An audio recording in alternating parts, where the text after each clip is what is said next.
I'm still a newcomer to BattleTech, and I just don't have a huge collection of maps. Of course, I have the basic ones in a game of Armored Combat and the beginner box, but otherwise, I've been kind of thinking about ways to expand my map collection in a way that makes sense, because there's a lot of options out there. You got the paper maps, of course, but then you got the very nice neoprene mats. You could also get PDFs and print them out yourself. But as you've probably noticed, I'm not a native English speaker. I'm from Finland, and I'm currently living in Berlin, Germany. When I was moving here and starting BattleTech, I was delighted to find out that BattleTech is like sort of a big deal in Germany. Well, not like a mainstream thing, but in the realm of like miniature games. Like when it comes to BattleTech in Europe, Germany is kind of like the BattleTech Central. That means that quite a bit of stuff has been translated into German, like the rule books and the novels and even some of the box sets, not the current ones, but previous boxes have been translated into German. But that also means some maps. As I was looking for options online on how to expand my map collection, I found these things. These are by Ulisses Spiele, and they're the BattleTech Kartensets. They are reprints of very old BattleTech maps on like very thick cardboard. I would say this series is pretty limited in scope. As you can see, there's only these 6 double-sided maps, nothing more. There are no extras, it's just the maps. Granted, they are on very nice cardboard, but there's nothing extra. And I'd also say that some of the options are quite a bit better or more interesting than some other ones. These things are sort of rare. They're like 10 or 12 years old at this point. And if you look online, you can't find too many copies of this, especially not new and unused like this one. And this one as well. I've just opened it already and tried it. And I found these, and I was kind of curious, why are these sort of expensive? Like, it's only one double-sided map, but it's like this thing was 10 euros, and the other ones are like 20 or 30 euros. So I decided to get this one because it was pretty cheap, and it has some maps I like the looks of, to see what they look like. And it turned out it's probably because of this. They're pretty thick. This is less like cardboard and more like the sort of thing that board game boards are made out of. I figured because they're kind of rare and sort of interesting, I'd make a video on them, see how they look like. And maybe if you're like me and you're looking to expand your map collection, maybe you get some ideas if you actually want to track these things down or not. Let's have a look at them. So here's the first one I got, Kartenset 6. This was still new. I just opened it, wanted to have a look. As you can see, 2 maps, River Valley and Rolling Hills 2. I'm going to unfold the map so you can see what it looks like.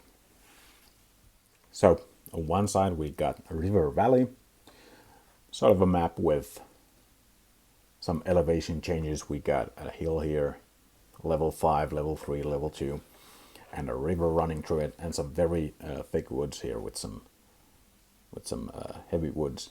What you'll notice is that this has in fact been translated into German. If you look at the woods here, instead of light woods, it's Licht, and heavy woods is dicht, which is light and thick in German. Of course, if you've ever played BattleTech, you'll know what that means. It's not a problem that the map is in German at all. I do like the quality of this map. As you can see, it's very, very thick material. As mentioned before, it's less like cardboard and more like the stuff you make like board game boards out of. The one problem I have with this is that, as you can see, it doesn't actually sit flush on the table. Let's have a look at the other side of this thing. And here's the other side of this map, the Rolling Hills number 2. It's more of a basic map with some elevation changes and some woods. I think it's interesting to compare these classic maps to the new style, especially when it comes to the elevation changes.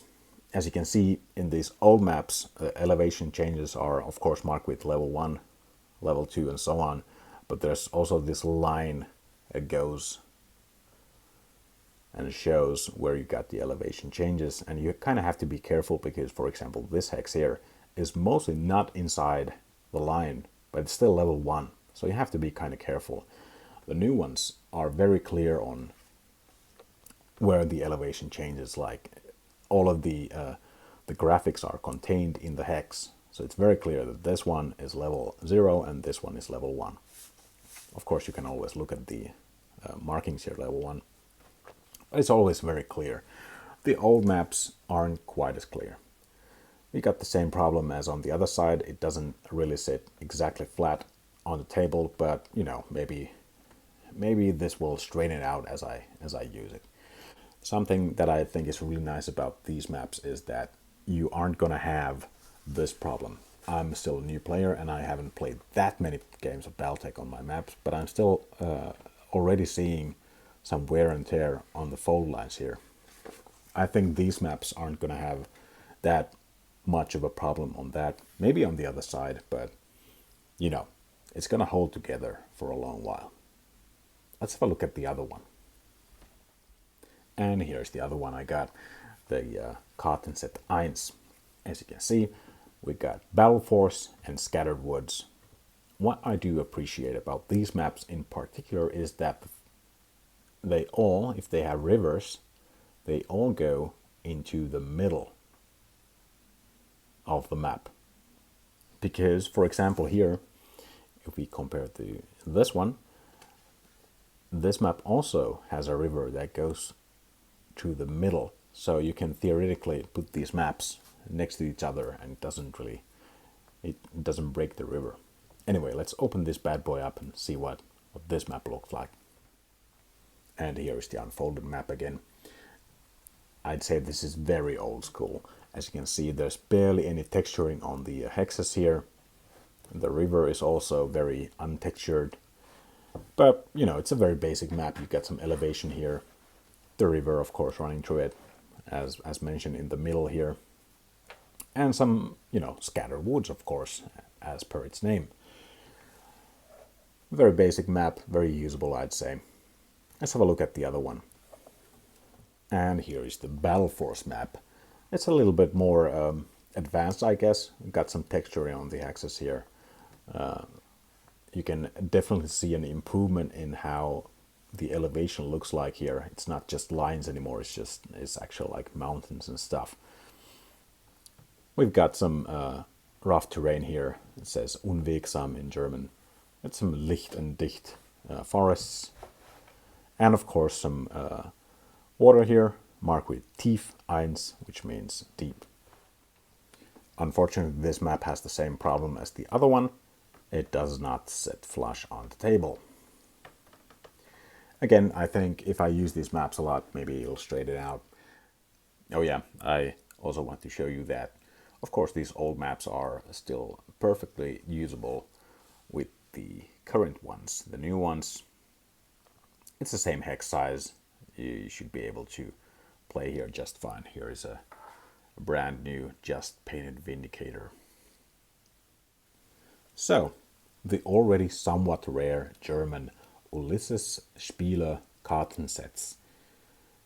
What do you think? Are they worth it? Do they look good? I think they're pretty interesting. Again, I'm a very new BattleTech player, and I think it's just very interesting to be able to play on some very old maps like these are from the 80s and 90s. Some of them maybe even from before I was born. So that's pretty cool to me, and I like having the option. I might be buying one or two more in the series. There's one that has like some pretty interesting looking canyons and stuff. But otherwise, I'm not sure I'm going to bother with getting all of them because they are pretty big and sort of heavy. So I'm not sure if I actually want all of them, but maybe I'll get one or two more. I do kind of like the idea of getting the CityTech map. Of course, the problem is the CityTech map only has like the the background, it doesn't have any buildings at all. So I'll have to get some buildings, I guess, which is something I do want to get. Then you can always treat the white part of the map as asphalt, I guess. So maybe I'll get that one as well. Anyway, that's pretty much it for this video. Thanks for watching. See you next time.